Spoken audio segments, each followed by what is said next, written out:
All right, so it looks like we are starting to have folks join. So let me know if there are any other questions out there for the facilitators before we start making chit chat with the folks that are coming in for the presentation. Any questions out there? Introducing the all-new Chevy Equinox, starting at under. All right. So we're gonna get ready to welcome everybody. Let's do it.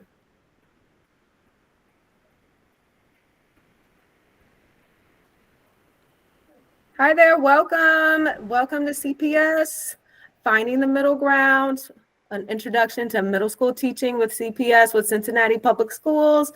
We are getting started in just a few moments. Feel free to jot your questions in the chat if you already have some, but we will have a special space ready for you at the end of this presentation to ask all your questions. Welcome, Julie.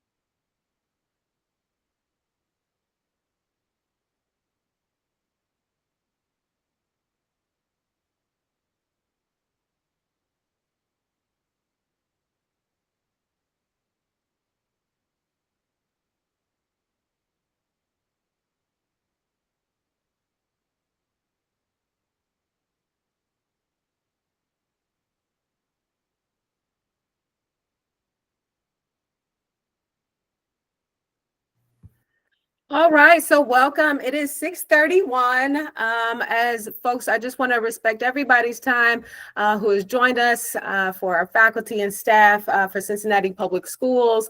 And so we are getting ready to get started. Thank you for attending. This is Finding the Middle Ground, middle school teaching with Cincinnati Public Schools. So I am your host. I am Jamie McKnight Pipkins. I do apologize, I'm off camera. We were having some power issues down in my space, and so you will hear my lovely voice. I am your flight attendant for this Zoom call. Feel free to drop any question or comment in the chat. I am supported by my teammates and my colleagues, Rolanda Smith and Brianna Ellis. And we, along with other members of the senior leadership team of our other departments that serve students directly, are excited to tell you all about how we serve our middle school students. But first, I will share that we are going through our agenda. This is our welcome and their introduction of all of our facilitators.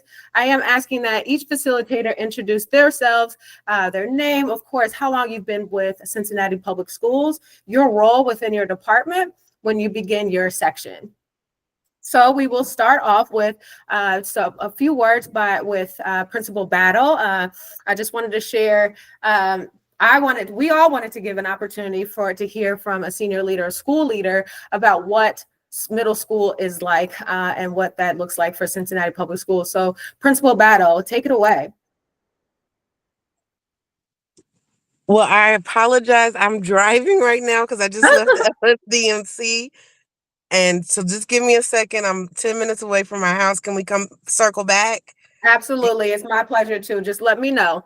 Absolutely. Thank you. Yeah. So moving on. So along with our agenda, we're going to hear from Curriculum and Instruction Department, the Department of Student Services. Then we'll hear from the English Language Learners Department. And then we'll conclude with hearing words from our district-wide mentors, get excited. And then this will all give you enough time to jot down all your questions, and we can close out with your questions with the panel. Sound good? All right, sounds good. Thank you for the thumbs up there. All right, so let's get started. First up is curriculum. Hi, everybody. I am Erin Beatty. I'm the middle school ELA coach. So I just want to share a little bit about what ELA looks like in the middle grades in CPS. We have actually had middle school and middle school grades as a focus the last few years, which is really exciting for us, our teachers, and our students. So within ELA, we do have very high quality tier 1 curriculum. So for those 5th and 6th grades who will be in middle schools, we use Wit and Wisdom. And then for the 7th and 8th grade and above, we use My Perspectives. And both of them correlate with foundational reading skills and also grade level skills. We do in the middle grade still support tier 2 foundational reading support for those students who are our striving readers. So providing that additional foundational reading support where they may have missed in the K-6 grades. And then one of my favorite things about our middle school ELA team is that we do have a 7th and 8th grade collaborative that once a month we get ELA teachers together to just do that, collaborate, learn from each other, dive into data, and make some really strong improvements with teaching and learning. And then one thing we've started this year with great success are our new middle school and high school data deep dive sessions. Those have proven really effective for our teachers and our students because it's allowing teachers to have that dedicated time where they can dive into their data and really focus on what does this data mean for next steps. So I think in one word, the ELA department around middle school, the focus really is that collaboration, both from the district level with teachers, but then teachers really collaborating with one another so that we can do what's best for our students. And then if you go to the next slide, I was happy to speak on our behalf today, but I thought we should hear what the experts say. And those experts are our middle school ELA teachers. So just in the past couple of days, these are 2 teachers who I've been working with who wanted to share what they love so much about teaching middle school and middle school ELA specifically. And I think it really encompasses like the beauty that is this age group, right? They're curious, they're excited, they're half kid, half adult. So I just wanted to include their thoughts too, because they're really the ones doing the hard work every day.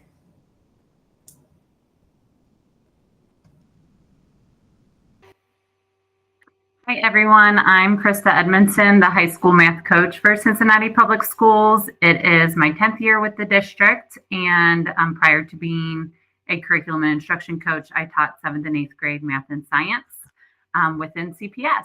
So I'm honored to be here to talk about what math looks like in our 7th and 8th grade spaces from a coaching perspective, outside of the classroom as well as in the classroom as an educator.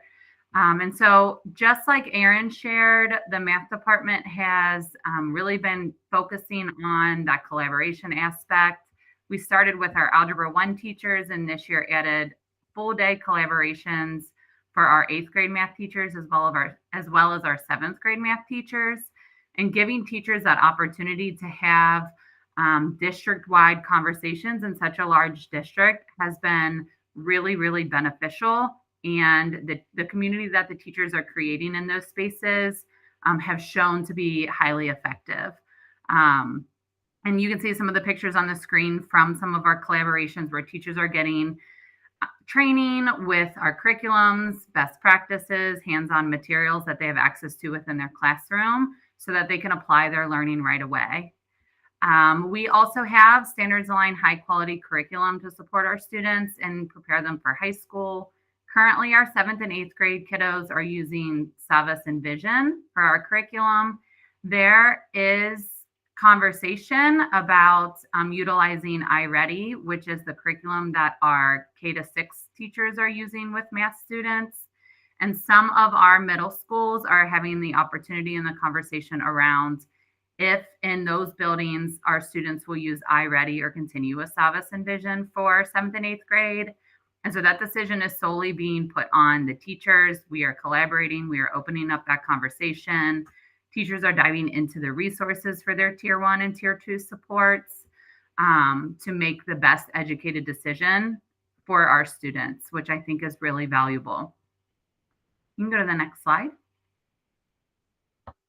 And then I just added this too, because I think that it's important, depending on where you're coming from, to see how our curriculums are aligning and our scope and sequence, I should say, align from grade to grade. If we're thinking about middle schools, shifting from a 7 to 12 space in CPS to spaces that are maybe 5 to 8 or 6 to 8 spaces, even 7 and 8 spaces, to see what that vertical progression looks like and see how we are preparing our kiddos for high school and beyond high school.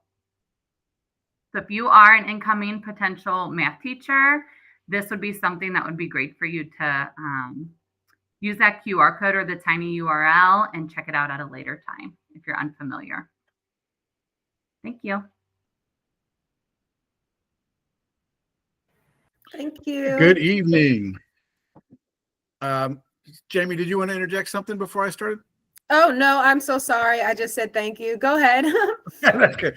I was going for that seamless transition, but thank you. I'm Dave Traubert. I am the Social Studies Curriculum Manager. This is my 6th year in the position. I was an instructional coach before that for social studies. And I taught high school social studies for 15 years ahead of that. But we are really excited about the proposed models, or not proposed, but the models of middle schools that were coming out, because social studies often falls into a kind of strange space.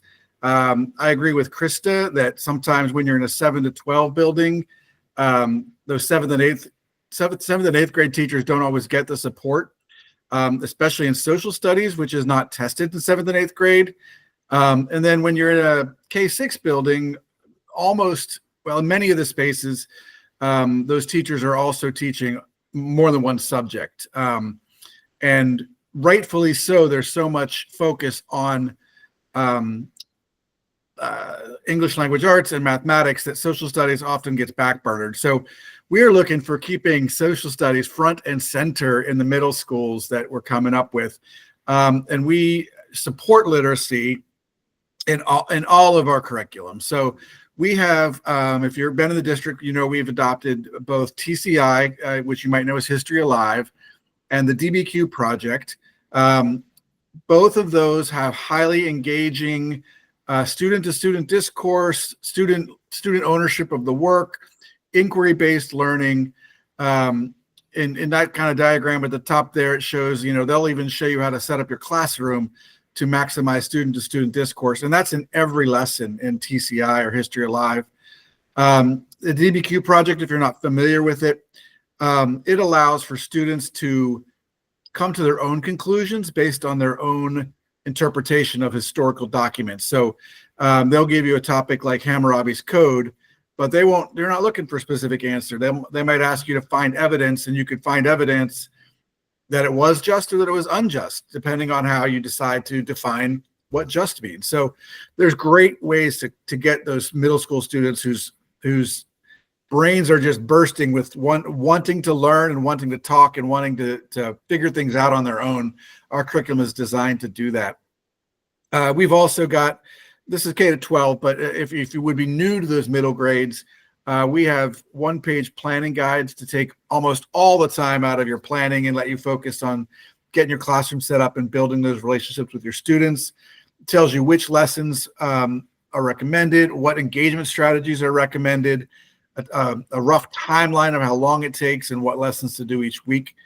And lest you think in the world of assessment and data-driven instruction that there's no iReady or MAP test for social studies, we do have common assessments to ensure data-driven instruction.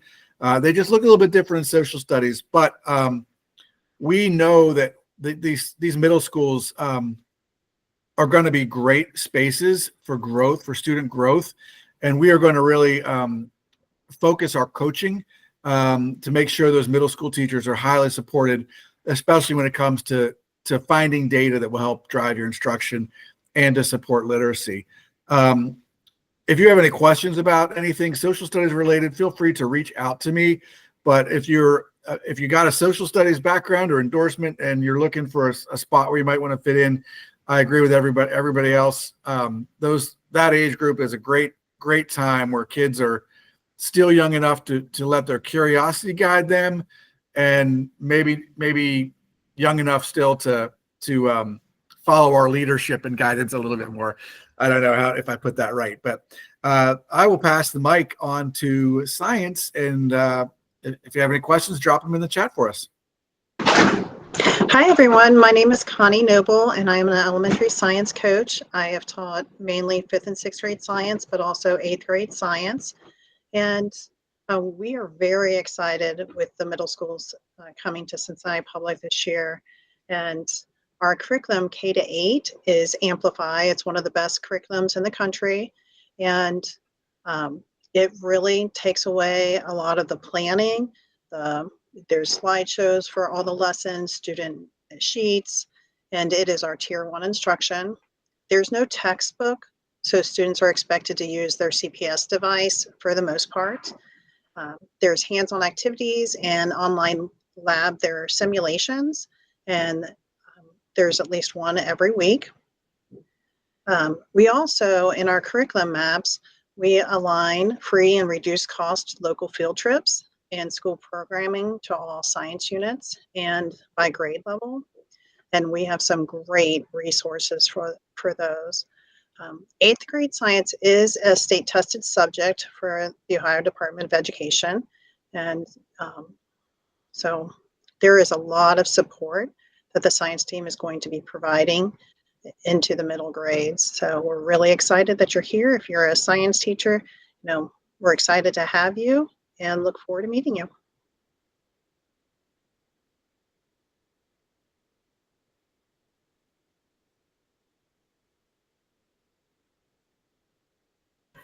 Sorry, had problems getting my mic on there.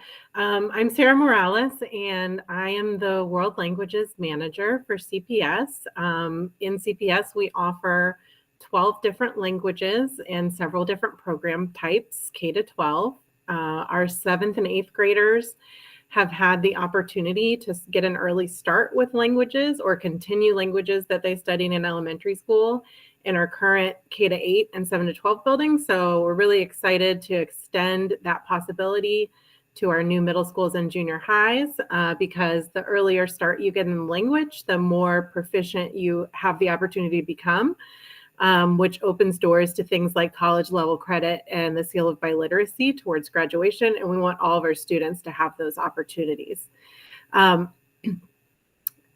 way our standards work is that all the languages share the same standards, but we designed our curriculum maps that way so that if you are in a department with more than one language, you guys are all still working off of the same curriculum maps at each level.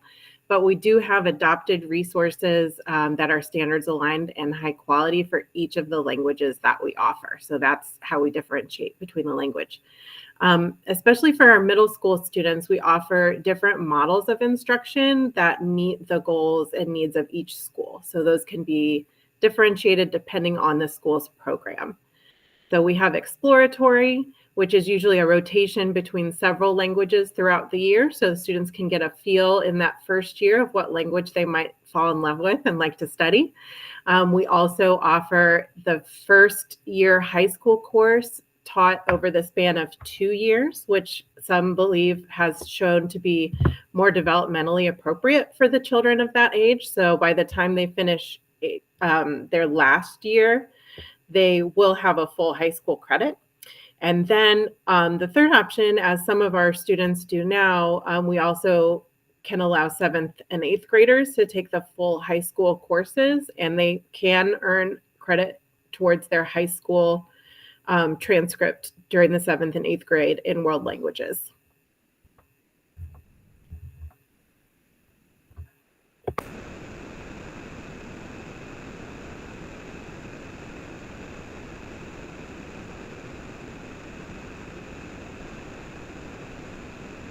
Next up is physical education and health.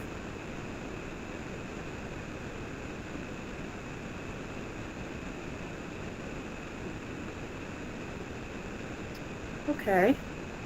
I'm going to read the slide, unfortunately. I know that that's not the best as a presenting, but as we know, physical education and health is just as important as other subjects. And so physical education, there are the state standards in our curriculum, not only focus on fitness, strength, and exposing students to a variety of sports, but also on a cross-curricular connection to ELA, math, and science, as well as social and emotional lessons as well. Students are assessed in either 7th or 8th grade for the Ohio Department of Education. And then on the health side, our adopted curriculum is from Goodhart Wilcox. We provide instruction that follows the national health standards. There are opt-in forms that are required for families for specific instructional units as well, such as STIs or pregnancy prevention, etc. The middle school health is not required though. If there's anybody on the call that can speak any more towards the PE or health, chime in at this time. So I can talk a little bit about the PE also. Great. The same manager for science is also over phys ed and health, and we do trainings. In fact, I have one next week where we're talking about the science that's in physical education, because really your teachers are going and they're teaching a lesson in their classroom, and then they go into phys ed, and that is such an exploratory learning where they have all of the materials to teach those concepts, the vocabulary, and they're using it in more of a real world. And it is fabulous. And we have a really strong PE curriculum council that works together. And it's really exciting to work with multiple disciplines. I appreciate that, Connie. Thank you so much. All right. I think we'll move on there. Department of Student Services. Actually, I'll pause there. Principal Battle, are you in a good spot? Yes, I'm in a good spot. I'm still on the road, but I can speak. I have my notes. Okay. So, Okay. Yeah, go for it. Thank you. Being the principal at the Schroeder Middle School has been an incredible journey for me. One that was filled with growth, challenges, and most importantly, the joy that I see in my students every day, thriving and surviving. And the experience was, from the moment we opened our doors, our focus has been clear to create a student-centered environment where every child feels seen, supported, and empowered to succeed. We realize as a team that middle school is a critical time, a bridge between childhood and young adulthood. And at Schroeder, we've been able to create a space where our students can explore their interests, develop essential skills, and prepare their future, whether that's high school, career pathways, or even lifelong learning. And that happens through our restorative practices, career exploration, and our commitment to academic excellence. We are hoping to shape well-rounded students who are not only prepared for the next step, but are confident in who they are. And I must acknowledge my staff and teachers, because this work wouldn't be possible without their dedication, who believe in our students as much as we do. We all work together to build a culture of growth, respect, and opportunity, ensuring that every student knows that they belong and their success matters to all of us. So I'm really honored to lead this incredible school and grateful for the chance to have this lasting impact. Our students are our purpose, and their success is our mission. Thank you so much, Principal Battle. That was beautiful to listen. Yeah, shout out. That was awesome. We will take, if anybody does have any questions for Principal Battle, please put them in the chat. We will send them to her just so she can move on thank you for joining us, Principal Battle. We weren't, it was a pleasant surprise, so we appreciate that. So we just want to be respectful of your time. And if there are any questions toward Principal Battle herself, we will take those and send them to her directly after the presentation. Absolutely. I'm open to any and all questions. Thank you. All right. So we are moving on to the Department of Student Services. Thank you. Thank you so much. And thank you to Principal Battle for teeing me up with such a beautiful message about what it's like to be a middle school student and a middle school teacher who is supporting students. My name is Bridget McComas, and I'm a manager of student services here with Cincinnati Public Schools. I'm here to talk to you a little bit about those support services for students with disabilities in our buildings. In each of our buildings, we have a case coordinator, a curriculum council delegate, a transition coordinator, and a special education department lead. And we expect that those structures would continue to be in place in each of our middle schools. The case coordinator really largely is your expert on some of the compliance and process paperwork that comes along with designating plans for students with disabilities. Our curriculum council delegates work to figure out those pieces around best practices for instruction with diverse learners. Our transition coordinators work with educators grades 7 through 12 to ensure transition planning and shares information with regard to how things go at the state level. And then we have our department leads who have a voice on our instructional leadership teams and work within larger buildings to manage a monthly department meeting with folks like me, a special ed manager. So if we go to the next slide,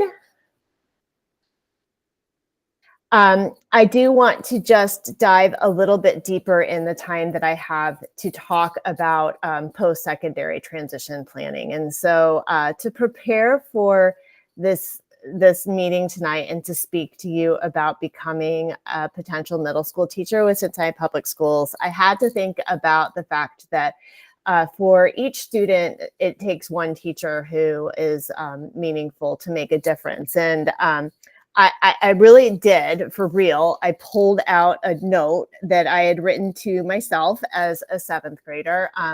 And that was something that was encouraged that we do as a class by a teacher who is meaningful to me. And I will say that what Principal Battle said is very true. Middle school is about becoming yourself and figuring out who you are.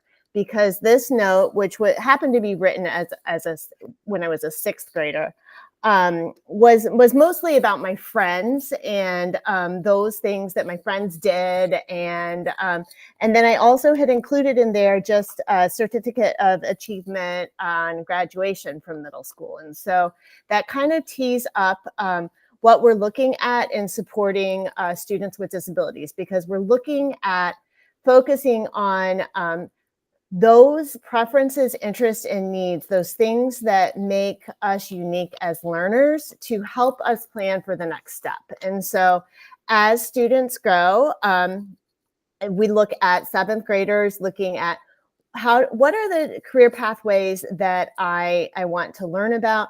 How does my disability impact how I achieve my goals, and how do I focus on exploring different careers so that I figure out who I am? And so as a student with a disability, you have an entire section in your IEP that goes with that. And then in 8th grade, we look at continuing that career exploration, and then we're refining. And I think that this happens for all students, but for students with disabilities, we're really looking at what are those readiness skills that need to be kind of cultivated and developed. And so when we look at middle school transition planning and the support we provide for students with disabilities, I want to make certain that you know that in student services, we are there to assist you with that. There is, within the deck, there is a lot of detailed pieces around transition pathways. And that's linked at the bottom. If you reach out to me, certainly I'll make sure that you get it. And if you look at the next slide, I want to talk to you a little bit more about supplemental curriculum that we have for students with our most complex needs. Our district is using unique learning systems as a supplemental curriculum for students within specialized classrooms.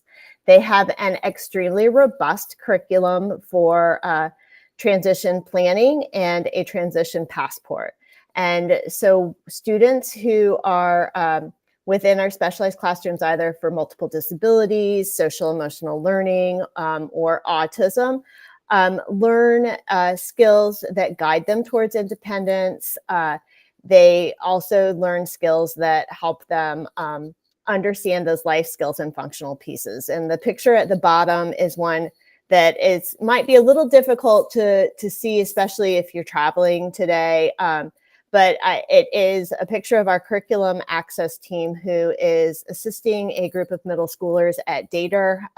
They are actually doing it's a recipe that they used tools to read the recipe that are text to speech, and then they have mounts and switches to help them communicate, and then for their fine motor to actually pour some of the ingredients in. And so those are some of the pieces that we support and we do, and we really love giving access to our kids. And I think that is all we included for you today, but I would be happy to talk to you more about our students with disabilities within CPS.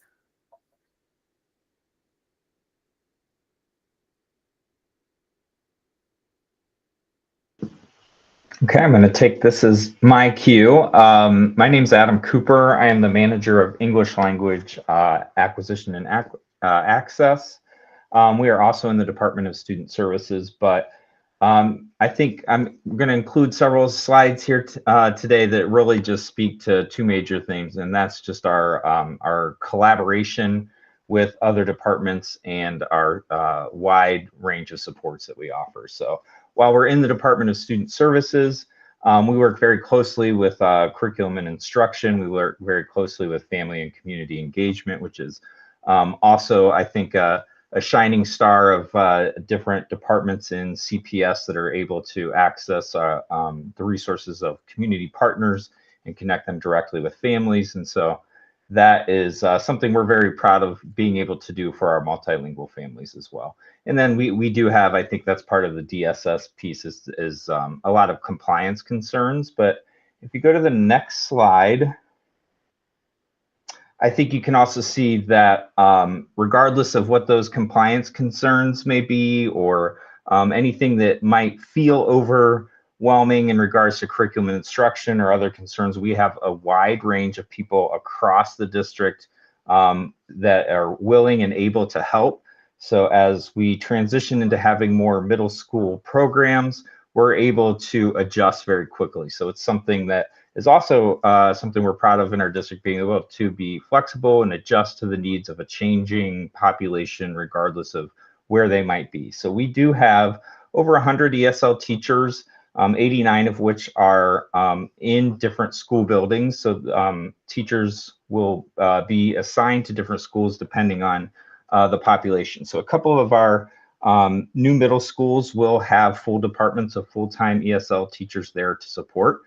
Because our population of English learners in some of our high schools will move directly into some specific middle schools. We also have itinerants ESL specialists. So we have 23 itinerant specialists that are then able to serve our other schools that have lower incidence or enrollment of English learners. We have some teacher leads that are able to jump in fairly quickly, support students and teachers directly in the classroom. We have an instructional coach. We have a lead teacher who also teaches full-time during the day, and she runs some professional development, PLCs, and mentoring to new teachers in the evenings and afternoons.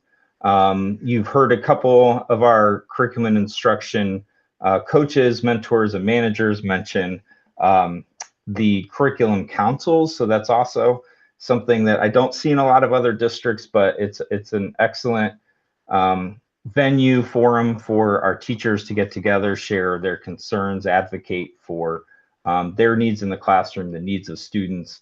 It's a very rich place for conversations and support. And we also have ESL teachers that have formed an English learner cadre. They help provide professional development in a lot of different, directly in school buildings, sometimes online, sometimes in offsite locations or a centralized location. We also have family coordinators, so bilingual family coordinators in our in our buildings with high enrollment. They help our teachers communicate directly with families and connect them with those resources we mentioned earlier. And then we also have bilingual social workers that are able to, regardless of which building you're in, immediately respond to the needs of families, because there are oftentimes concerns that take us as teachers by surprise. We don't know how to address them, but we do have staff through the social workers and family coordinators that help us work directly with families regardless of their native or home language. Next slide. And so this is just, I think, reiterating some of those points from the 2 slides before, that we collaborate. We have a very dynamic team, and it provides just a broad, intense support network, regardless of grade level, regardless of buildings throughout the district. Next slide. Some of the work, I think a lot of these are main points that you hear from curriculum and instruction about our focus on database decision making. So we do provide a lot of professional development and some tools for ensuring that we collect and analyze data appropriately for our English learners, that we access the PD, we access the professionals who understand what strategies need to be used for specific learners and specific situation, regardless of the content. So again, this is supporting just that theme of collaboration. And then on the last slide, I think I just included some of our key contacts in our Office of Second Language Acquisition. Some of those teachers, lead teachers and instructional coaches there on the right. And then on the left, these are the people in our Office of Second Language Acquisition. So regardless of the concern and where you're at, you contact one of these 4 people, we will have the answer and be able to respond quickly. Thank you.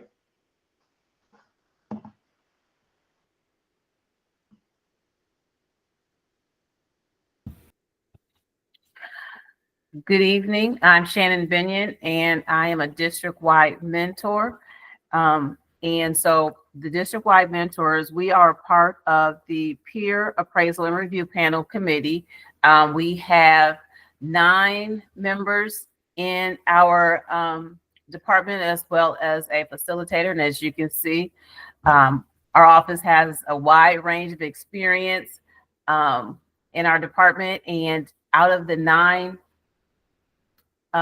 district-wide mentors, 4 of us have experience working at middle school and higher.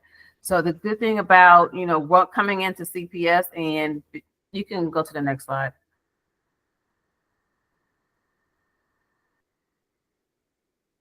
Okay. So in CPS, basically in our department, we provide teacher, assistant, and peer support.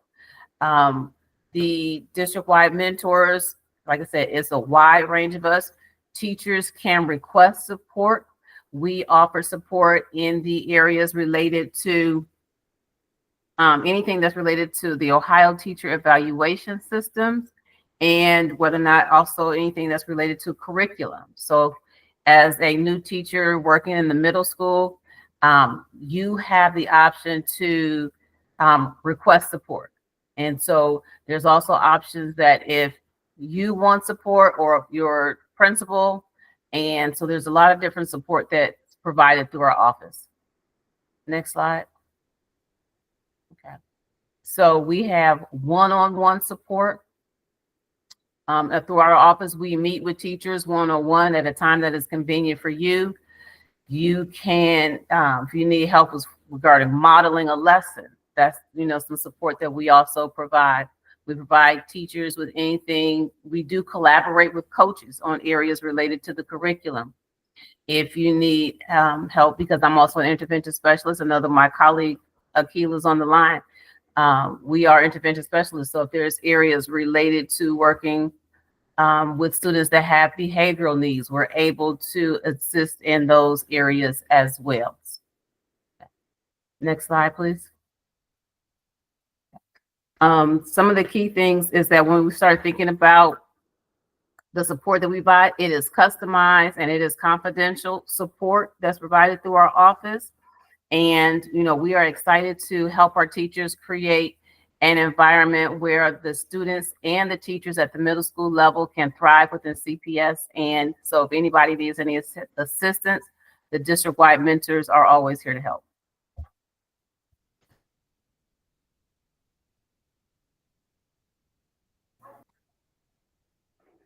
Thank you. Julie. Sorry, that was actually, I meant to hit on my emojis and I hit on my hand. I'm also a district-wide mentor, and I've done lots of work with our middle school teachers already. And I'm really looking forward to being part of the team next year, working with middle school. That's awesome. Any other final comments before we jump into questions? All right. All right. Does anybody have any questions?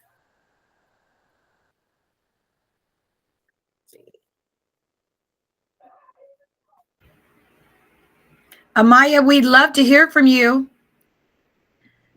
Hi, my name is Amaya, and I am a senior at Miami University, and I am looking for jobs, and so I'm really interested in CPS, but I haven't heard much about it. So I was looking online, and I saw that this session was open, and so I wanted to join and see what it was all about. So I've been writing down notes. So it was really exciting getting to listen and see what CPS is all about. Sorry, my focus also is AYA integrated math.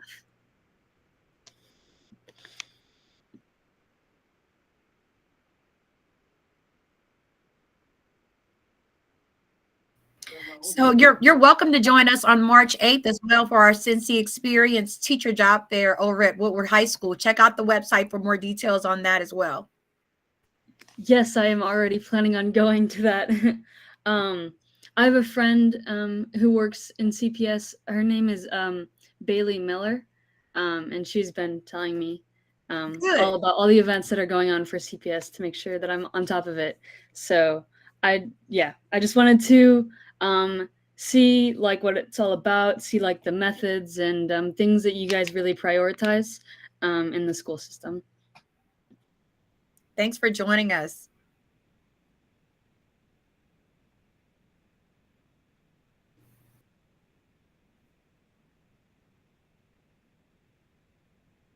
Any other questions for the floor, for the panel? Anyone? All right.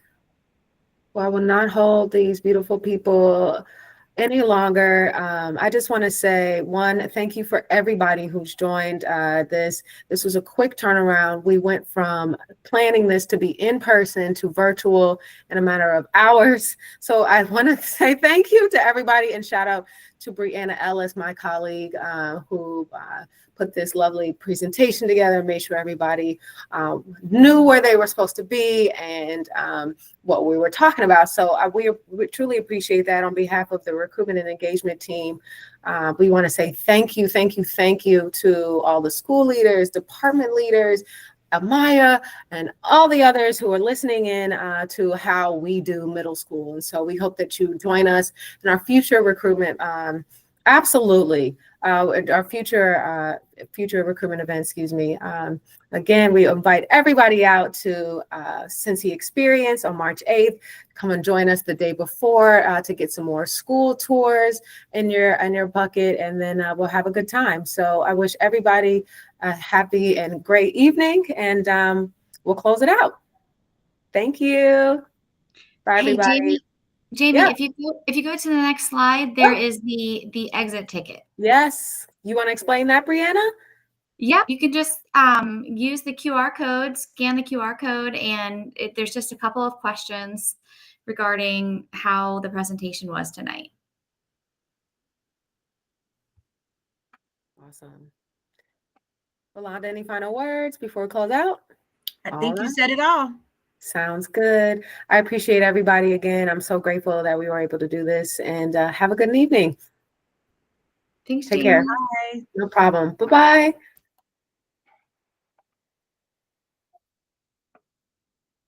Look at us. We are so the same. Great job. You made that seamless.